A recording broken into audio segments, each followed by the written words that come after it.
后来继续来看婚姻的轮配，有一个做高压顶的艺术家叫做李建南，因为西丽光复宫120桩饰景，拢会射到伊所住的床头。伊感念妈祖的保庇，特别做千里眼甲顺风耳的高压顶，献予新家老大妈，嘛为这个光复宫增加喜气。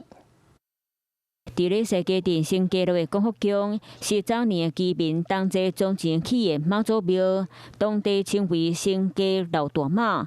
伫咧旧历闰年时，光复宫卖举办120桩了境的活动，祈求妈祖保庇风调雨顺、健康平安。啥啦？为咗合作光复宫，伊是广东甲福建的先民来遮共同去这个庙，邀请了全国 有名的艺人来遮表演。到一位伦培乡的花顶艺术家李建南，因为老大妈有捐赠到伊的砖头去，感念到老大妈的慈悲，所以特别制作千里眼、顺风耳2尊花顶送给妈祖。广福宫老大妈绕境到我们村庄这样子，我就把这2尊奉献给那个老大妈。济济旅客伫咧过年时下来遮拜妈祖求平安，感受年节的气氛。 Hello， 我是林纯佩。想要掌握最及时的新闻资讯或是体坛动态吗？赶快按赞、订阅、开启小铃铛，锁定华视新闻的 YouTube 频道。